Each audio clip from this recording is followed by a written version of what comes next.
Hey, what's going on YouTube?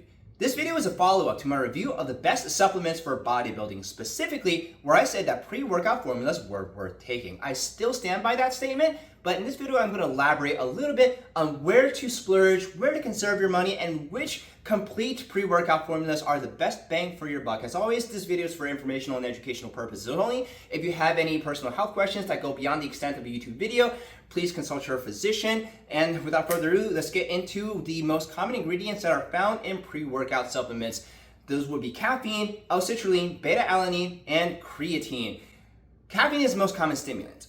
Caffeine's athletic performance benefits and nootropic benefits speak for themselves. Mainstream caffeine demand allows Starbucks to trade at over $100 billion in valuation, but the sugar could also be a component why. Back on topic. The one thing to note about stimulants and pre-workouts is that there's plenty of dosing variants in which some have 150 milligrams, which is less than a Starbucks tall, but the most intense single-dose supplements having as much caffeine as a Starbucks venti. Depending on the caffeine dosage, it may be difficult to scale pre-workout intake to get effective amounts of the other common ingredients, namely L-Citrulline. There's minimal forum discourse over the effectiveness of citrulline for bodybuilding because the effects are well documented as aiding muscle growth and athletic performance.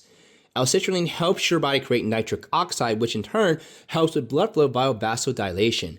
The pump in your muscles you feel is not a placebo. It is actually increased blood flow, helping your muscle grow and perform. But what does come up for discussion often is citrulline versus citrulline malate. The malate additive has minimal research supporting its athletic performance benefits. It's often marketed as better than straight L-Citrulline, but in practice, it's just a way for companies to dilute the amount of citrulline per gram of product and pocket the cost difference.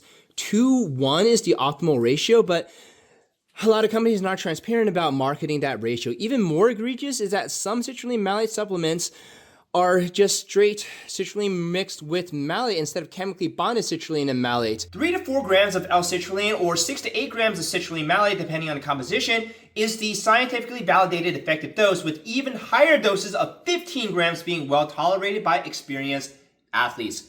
Many pre-workout powders do not contain a full effective serving of L-Citrulline per serving. 6-Star and Cellucor C4 are already memes in the community for how criminally underdosed some of the components are, but one pre-workout formula that may surprise you in how underdosed some of its effective ingredients are is Xplode. This is a household name, it's very popular, it's been around forever. For example, when I first started seriously weightlifting, BSN's Xplode was a big deal. If you look at this bodybuilding magazine for when Phil Heath was competing for Olympia, Xplode, there you go, there's the ad for it. It's the original formula. This formula has gone through many changes over the years, but the most baseline formula, yeah, there you go, 2010. But the baseline formula, plenty of it is just absolute filler. L-Citrulline is one of the better components of this pre-workout, but as you see, it's 1 gram of an L-Citrulline malate blend. And it's got other components in that citrulline blend as well, so you don't know exactly how much of citrulline malate you are even getting. And as you recall, you need more citrulline malate relative to L-Citrulline to get the full amount of clinically relevant L-Citrulline. So if I can actually find the scoop in here real quick, to actually get the full amount of clinically relevant L-Citrulline malate, you would need to take minimally, it could be more, 1, 2, 3, 4, 5, and that is 6 scoops of pre-workout to get the minimally effective dose of citrulline malate. And we don't even know whether you're getting the full 6 gram because of the other components that the citrulline malate blend is cut with. So if it's true that there's 275 milligrams of caffeine per scoop, you are taking 1,650 milligrams of caffeine. That's 1.6 grams of caffeine to get the requisite amount of citrulline malate needed to improve your performance and give you the pre-workout pump. That's just outright unsafe, and it shows you how silly of a product that this is. Much of the benefit is just going to come from the caffeine. You can mitigate the need to scale your pre-workout intake to get the effective amount of L-Citrulline by just taking straight L-Citrulline or by taking stimulant-free pre-workouts. The timing of L-Citrulline intake is actually relevant for pre-workout formulas as the optimal bodybuilding pump comes on within 60 minutes. L-Citrulline as a standalone product is also used by normies for health benefits such as blood pressure control, and that use case doesn't really require dose timing. Another common ingredient in pre-workout formulas is beta-alanine. Think back to high school gym class where you learned about how lactic acid is a byproduct of anaerobic exercise and how lactic acid buildup causes your muscles to lock up or cramp. Beta-alanine's mechanism of action is to promote the creation of carnosine, which acts as a lactic acid buffer, allowing the athlete to work through the exercise intensity and duration that would normally cause fatigue. It's most beneficial for endurance athletes like cyclists or calisthenics athletes, but there is plenty of research suggesting health benefits for athletes targeting muscular hypertrophy weightlifting rep ranges as well. The most common side effect is a skin tingling sensation called péritige. I know, right? I can roll my R's. But that's generally considered harmless and can be mitigated by taking beta-alanine with food.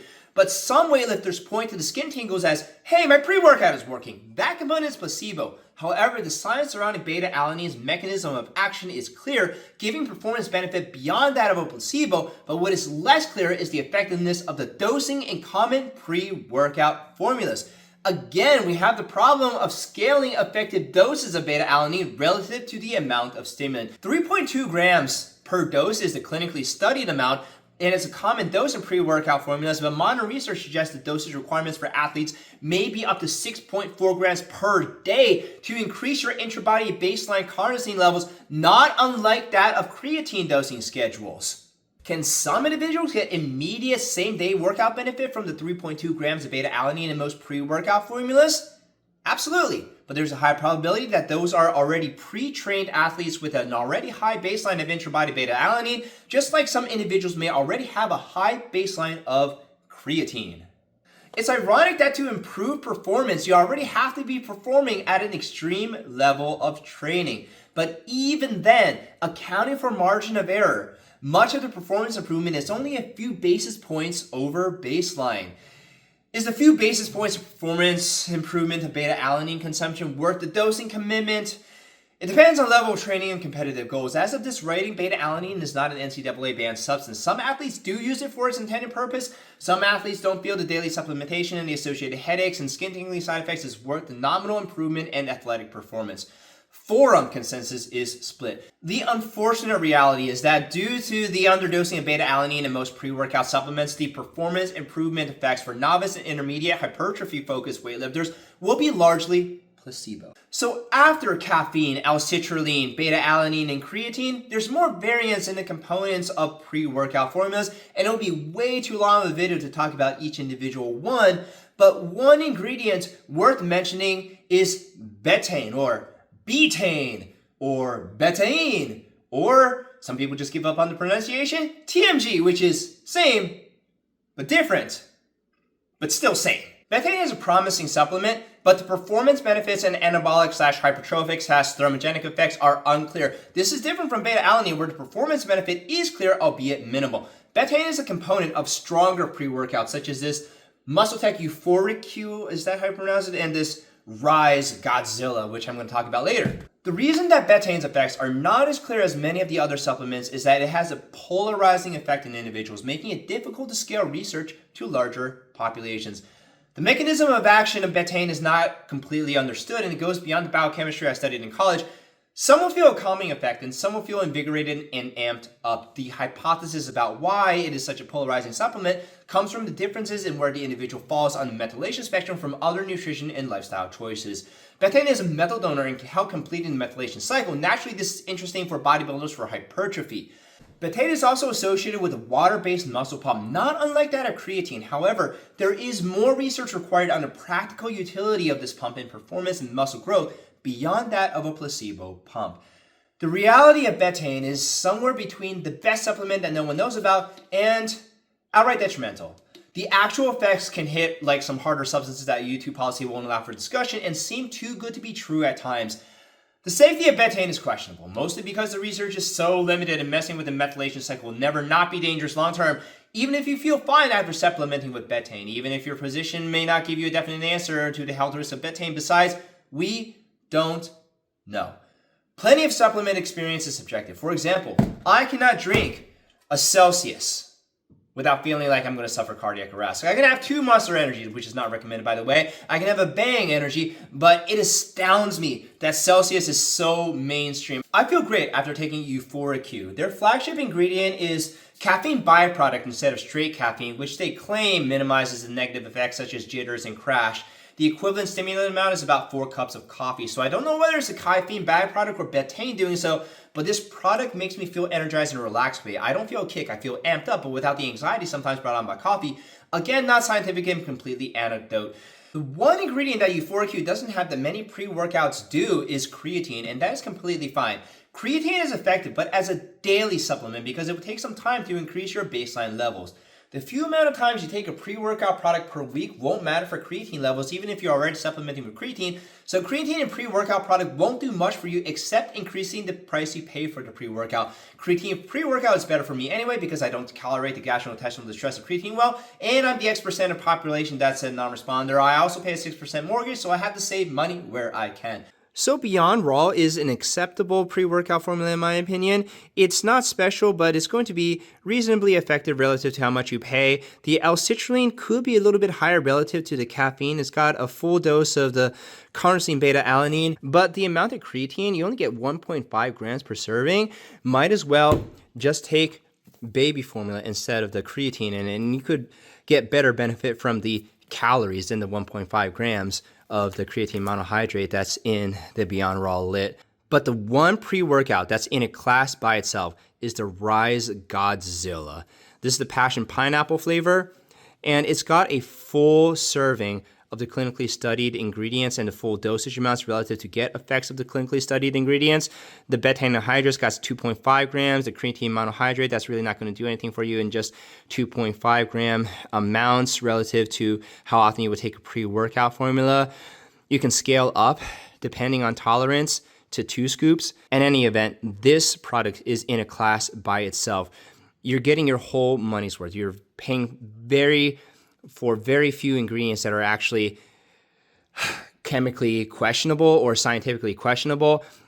Almost everything in here is going to be value for your money. So this is going to be in a class by itself relative to anything else. Euphoric Q, I mentioned, is nearly a complete pre-workout. I really wish it had a little bit more L-Citrulline relative to the amount of stimulant that they advertise, but this is pricey relative to Rise. At least how much you pay for one-to-one on Amazon right now. Look how much you get with a Rise relative to the Euphoric Q. So that should answer any questions you have about which pre-workout is in a class by itself. Remember the 6 scoops of BSN-NO Xplode that we needed to have our clinically effective citrulline malate dose? Well, you can get even more than the 6 grams of citrulline malate in just 1 scoop of the Rise Godzilla. And what's even better about the Rise Godzilla is that their citrulline is mostly L-Citrulline. So you're getting 4.5 grams of L-Citrulline, which is more than the equivalent 6 grams of citrulline malate mixed with other nonsense in the 6 scoops of BSN-NO Xplode. That's what your money is getting you. That's what your money is not. Even though I acknowledge the effects of most bodybuilding pre-workout supplements as subjective and or placebo, do I still like the idea of taking a pre-workout? Yes, I do. Provided you understand the cost, utility, efficacy, and safety of the product. To get your money's worth, you should choose pre-workouts that have the highest proportion of effective ingredients, namely L-Citrulline relative to other components that are minimally effective or outright placebo. Coffee mixed with L-Citrulline will be more effective for the typical enthusiast than most commercially available pre-workout products. I hope this video has given you enough information to decide for yourself which pre-workout formula best aligns with your goals. If you already have a favorite pre-workout, even if not every ingredient is the most science-backed to be effective, doesn't matter what a YouTuber says, ultimately, you decide what you like most, even if it isn't the most optimal as determined by hive mind consensus. The mental component of strength is not a placebo. Believing that you can perform better is often enough to make you actually perform better. The subjective feeling of improvement can help motivate you to perform better. If a fake effect from a placebo can help you with performance, and if it is safe for you as determined by your physician, of course, and it's within your supplement budget, then yes. by all means continue taking what makes you feel good, because exercise should be fun and enjoyable. For example, I drink a greens blend because I'm too lazy to cook vegetables. The ingredients may be in too low of a concentration relative to eating actual vegetables, but have you seen the actual price of vegetables at the grocery store? I'll doubt that I'll actually be able to quantify the net health benefit of me drinking the greens blend versus not drinking it, but I like it and it's within budget, so I'm going to continue drinking it. Anyways guys, as always, thank you for watching. Please leave a comment on how I could have improved my video. Leave suggestions for what you want to see in the next video. I hope you'll subscribe so you see more of my content. My name is David, and I am going to finish this Starbucks. Delicious.